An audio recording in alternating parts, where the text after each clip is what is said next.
Today, brought to you by the Admiral Corporation, makers of Admiral Radio, America's smart set. By shortwave broadcast direct from important overseas stations, as well as leading news centers of our own country, CBS correspondents are waiting to bring you a complete report from the world's political and battlefronts. But first, here's Doug Edwards. The Allies have expanded their bridgehead south of Rome today, but the Germans are putting up a stiff fight to hold their lines along the main Fifth Army front. Another powerful fleet of American bombers has battered the German aircraft manufacturing city of Brunswick. Adolf Hitler urged his Germans to bear up under the strain, and he warned them that defeat would bring Bolshevism to Europe. The Russians continue their pressure in the Leningrad region, and in the Pacific War zone, American carrier-based planes have made the heaviest attack so far on the Marshall Islands. Now for our first report from overseas, Admiral Radio takes you to Naples, Italy. John Daly reporting. French troops threatening the flank of the German Gustav line north of Cassino yesterday recaptured 3 hills west of the Belvedere Mass and are now only 3 miles from Mount Cairo, the northern anchor of the German line. On their left, American forces only a mile or 2 above Cassino inched forward, meeting intense enemy resistance. The Germans have turned the Rapido River from its course above Cassino, flooding the Cassino-San Elia road. The fighting continues night and day. German mortars and artillery on the Cairo elevations blasted our positions during daylight, pinning down everything and everybody in the no-man's land in the valley between the heights. Infantry has to move at night, and although the muzzle blasts from the enemy guns light up the hillsides, they lack the advantage of pinpoint accuracy their observation gives them in daylight. Progress is slow, maddeningly slow, but this flank attack presents the brightest prospect of breaching the enemy line. To the south, along the Garigliano River on the Tyrrhenian coast, the British are once again on the move. 10 miles inland near Suio, British Tommies broke the enemy's grip on 3 ridges, advanced 1 mile, and captured about 100 prisoners. In the Anzio Nettuno area, the expected German counterattack in strength was not materialized. Small groups of German infantry supported by tanks are hitting and running all along the periphery of our beachhead. One such attack was repulsed yesterday at Borgo Montello, about 8 miles inland from Nettuno. A German tank and a self-propelled gun were destroyed. And heavy explosions were heard in the direction of the Vittoria airfield to the southeast. The situation on the beachhead is wholly satisfactory. Some 600 prisoners have been taken in the week since we landed. German air attacks continue, but Allied fighters cover the area north and north. And with our heavy and medium bombers, which attacked over a wide area north of Rome, they yesterday flew more than 1,300 sorties. Our heavy and medium bombers carried out attacks from the rail and shipping centers of Ancona, Rimini, Bologna, and San Benedito, all key points in the transportation network over which the Germans can bring reinforcements planes to the Rome area. 4 enemy planes were destroyed yesterday, and we lost 3. But 2 of our planes, reported missing last Thursday, are now known to be sunk. As far as air operations go, the weather leaves much to be desired today. But the steady drone of our planes has been heard overhead all day as they fly above the overcast to attack the enemy position.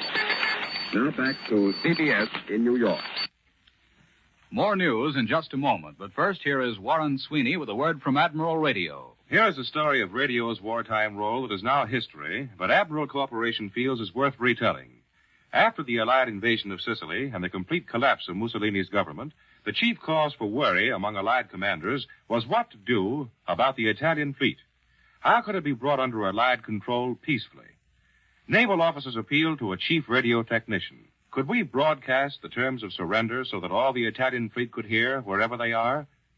Yes, he replied, but only if they were flashed on the international distress frequency to which all ships listen.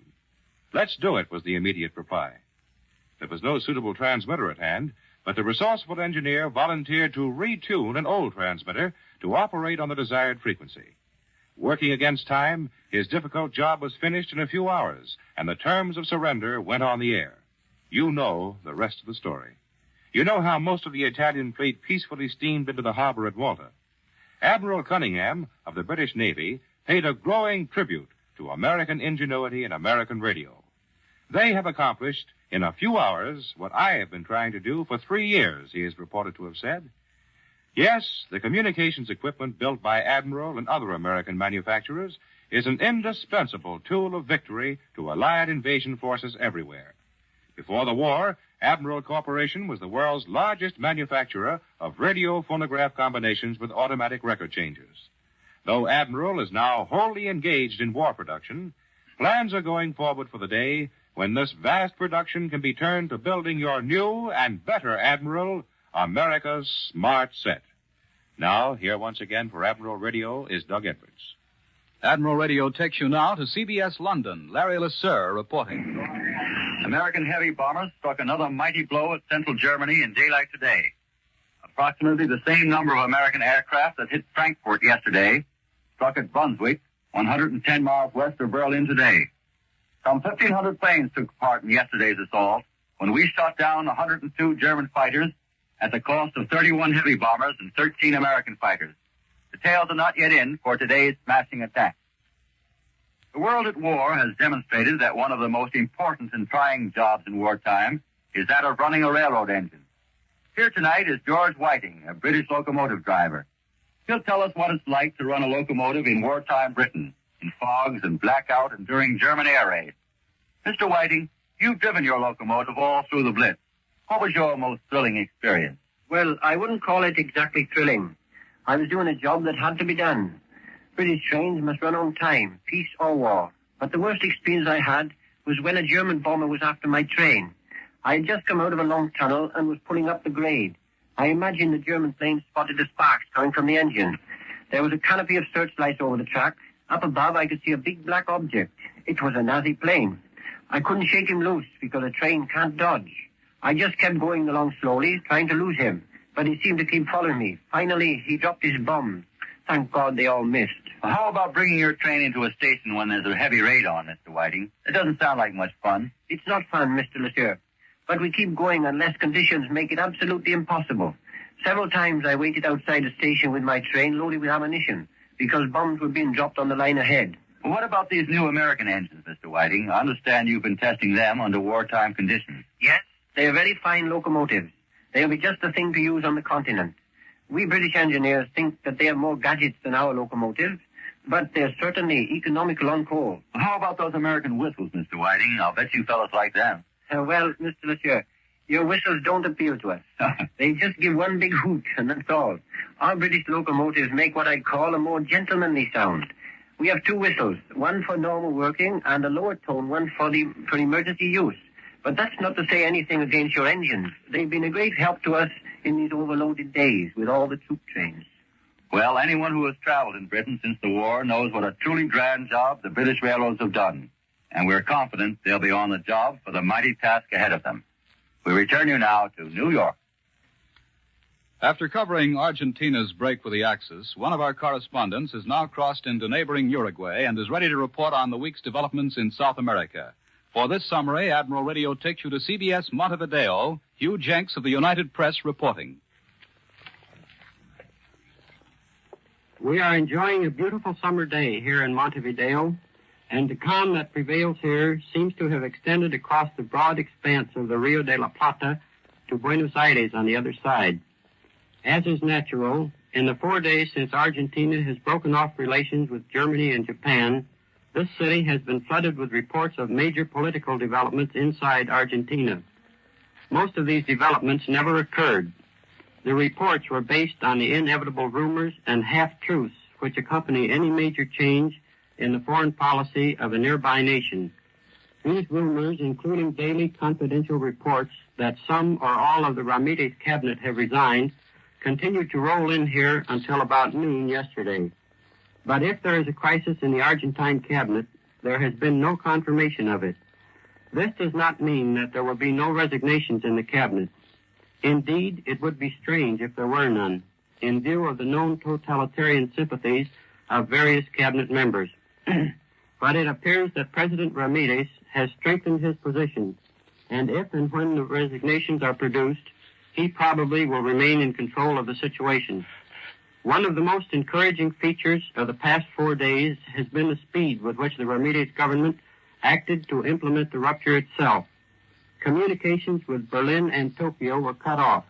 Economic and financial dealings with the Axis and Axis-controlled countries were put to an end. And the pro-Nazi newspaper, El Pampero, was closed for good and all. These steps, of course, are the logical consequences of the rupture. They may cause little surprise abroad, but it is no secret that United Nations diplomats in Buenos Aires were agreeably surprised at the speed with which they were taken. For, like the rest of the world, the diplomats had adopted an attitude of cautious optimism when the rupture was announced.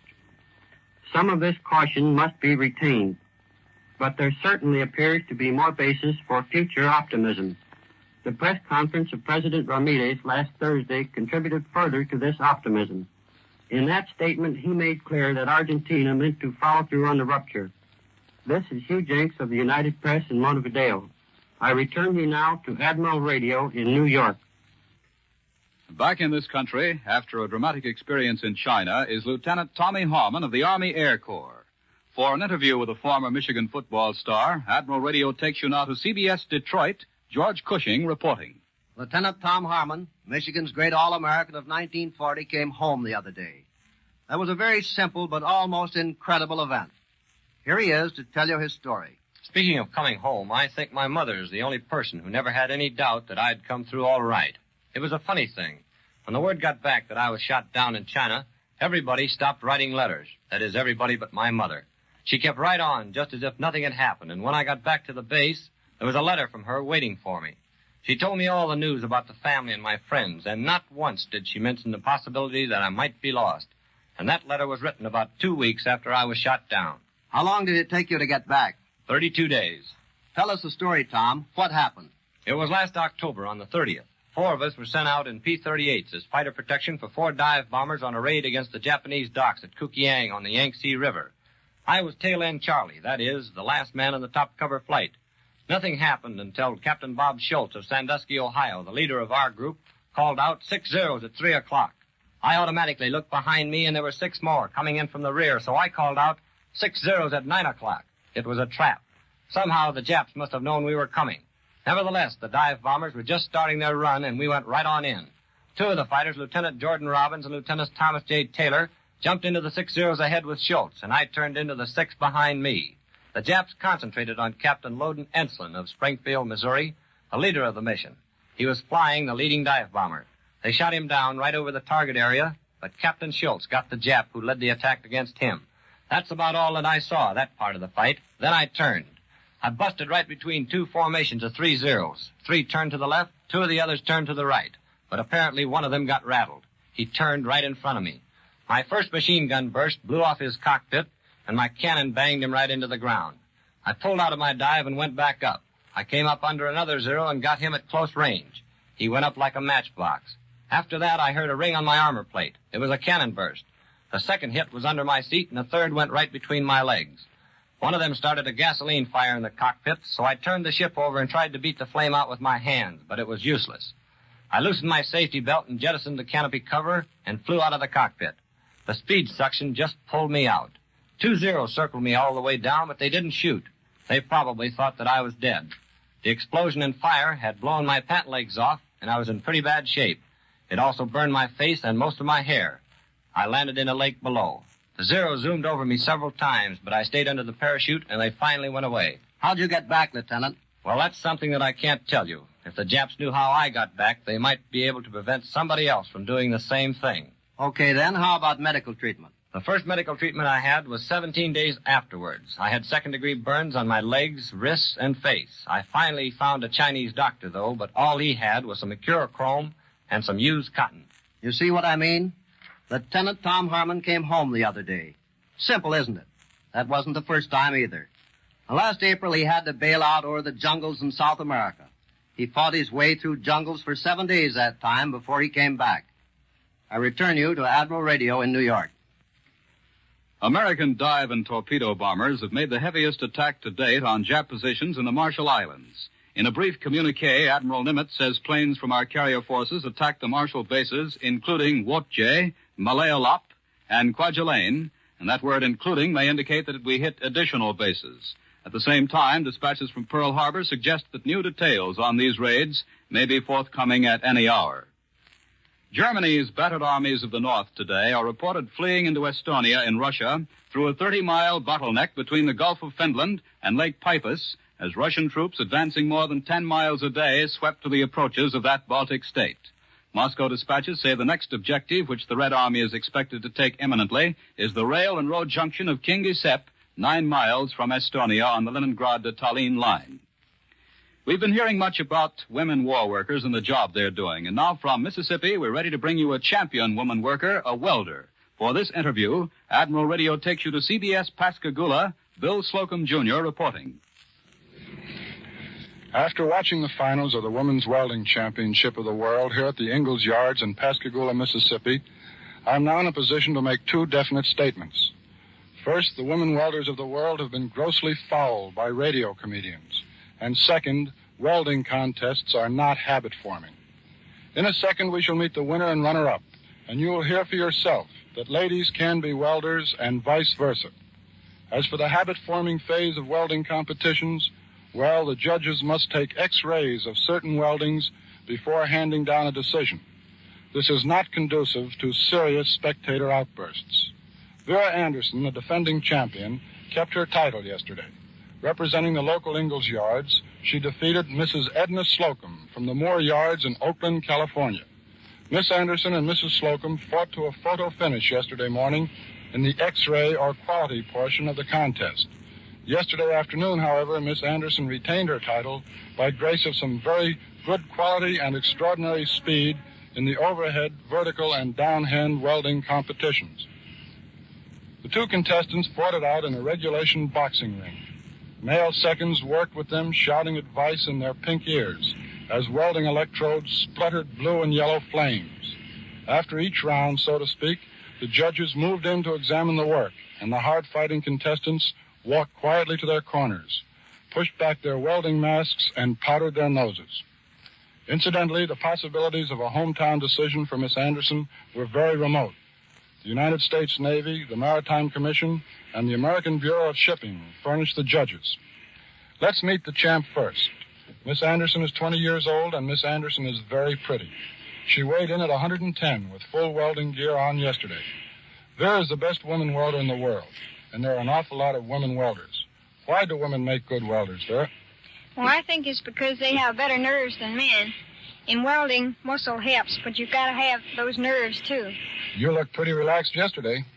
To be exact, I was more relaxed than I am right now, but I was awfully tired when it was all over. Mrs. Slocum is a real good welder and a very nice lady. Got any plans now that you're champion again? Sure, I'm going to keep right on welding. Thanks, Vera Anderson. Now the runner-up, Mrs. Edna Slocum of Oakland, California. Mrs. Slocum is the mother of 2 boys, one 12, the other 14. Sitting across from her now, I suspect that Mr. Slocum upheld the family tradition for child brides. She is a very young mother. Congratulations for finishing second. That's well above par for any Slocum. Well, I finished second to a magnificent welder. You're going to keep right on welding, too? Yes, sir, right up to Armistice Day.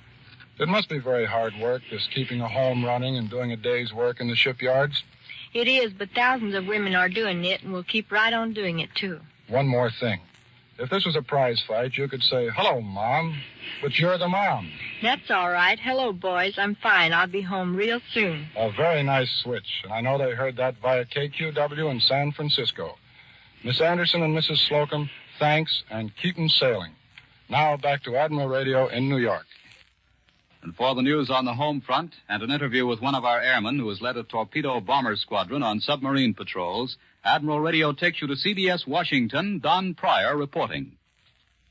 President Roosevelt is celebrating his 62nd birthday today. For lunch, he and Mrs. Roosevelt entertained the visiting stars of stage, screen, and radio who have been in town over the weekend as part of the birthday celebration program. Tomorrow on Capitol Hill, all thoughts of celebrations will be put aside when the Senate begins voting on the controversial soldier vote bill. The administration feels confident that it will be able to muster enough votes to pass the bill to provide a simple federal ballot for servicemen and women overseas. Another important measure, the new tax bill, is expected to receive final congressional action this week. Elsewhere here, rumors persist that a shakeup is in the offing down at the Office of War Information. The gossip has it that Elmer Davis is definitely on his way out, and that Byron Price will take over the OWI in addition to his regular job as director of the Office of Censorship. Now, we all know that all the power of the United Nations is being aimed right now at a full-scale invasion of Europe, and that before long the armies will be going ashore over there. But that wouldn't be possible if we hadn't licked the U-boats first in the all-important Battle of the Atlantic. That battle is still going on, and it's being won every day by men like Lieutenant Junior Grade Harold G. Bradshaw, USN. He's here today to tell us how they do it. Well, I can't tell the whole story. No, but I think you can tell enough to give America some idea of the job that's being done out there. How long have you been out on that anti-sub duty, Lieutenant? I've been assigned to my present squadron for about a year, but we haven't spent all that time on anti-sub work. Well, how many attacks have you made? Can't say exactly how many we've made, but we've hit quite a few. Incidentally, I can't emphasize too much. That is a team job by the whole task force. Well, what does that task force consist of, Lieutenant? We have a carrier, one of the baby flat-tops, and several destroyers. And, of course, the planes, too. Lieutenant Bradshaw, incidentally, is the senior officer of the torpedo bomber squadron in this particular task force. Just the other day, the Navy released a story about one attack which took 27 hours before the submarine was chalked up as a definite kill. Tell us about that one, Lieutenant. That was a real marathon. Lieutenant Gaylord sighted him first at about 8:20 in the morning. He was flying a Grumman Avenger. We call him TBS. The sub was running on the surface. Lieutenant Gaylord attacked, but he submerged. Then the destroyers were called in, and planes went out to help them direct their attacks. The destroyers attacked all day. At night, the destroyers stuck around to keep contact with the sub. The sea was extremely rough that night. About 11:30, the submarine came to the surface. The destroyer attacked with guns and depth charges, but he submerged again. Right after that, I was launched in the TBF, and I found him at 8:30 in the morning and called the destroyers in. Then I ran out of gas and had to land. Lieutenant Ogle took my place. The destroyer dropped depth charges until about 11:30, when the submarine came to the surface. Lieutenant Burstad and Ensign Jenkins were circling in fighters and immediately dove in and attacked. Lieutenant Ogle attacked again with depth charges, and destroyers opened up with gunfire. The sub tried to fight back with his deck guns, but that did not last long. Well, it didn't last long, just 5 minutes at the tail end of 27 hours. That gives you some idea of what the Battle of the Atlantic really involves. And that's how 150 U-boats were polished off last year. I return you to Admiral Radio in New York. And here is Warren Sweeney with a word from Admiral Radio. With conservation of nearly everything of prime necessity today, Admiral's Home Checkup Chart was prepared to help busy Admiral dealers and servicemen conserve valuable time and to save you the expense of unnecessary service calls. This informative checkup chart by Admiral clearly illustrates and describes a number of items you can easily check at home before you call your Admiral dealer for repair service. Here's one timely suggestion. If your radio dial fails to light up, wait a moment. Only the pilot light may be burned out and your set may still operate. However, many AC/DC radios need the pilot light to properly balance the circuit. You should therefore replace it as soon as possible. But for major difficulties, you'll be pleased with the repair work of your Admiral dealer. He has the experience and the equipment to properly care for your set. He'll gladly give you an Admiral Home Checkup Chart, too, or write for one without cost or obligation. Simply address Admiral Radio in care of the station to which you are listening. The appearance of service personnel on this program does not necessarily constitute an endorsement of the product advertised. All over the world, on many invasion fronts, our gallant fighting forces are surging into action day after day, night after night. They are all out to make 1944 the year. They will keep on attacking until final victory is won. On the home front, too, Americans have gone all out. They have invested magnificently in 3 previous war bond drives. But now we're in the greatest home campaign, the 4th war bond drive. Let's throw everything into it. Let's make 1944 the year. Let's all back the attack with more war bonds. World News Today is brought to you each Sunday at this hour by the Admiral Corporation, makers of Admiral Radio, America's smart set.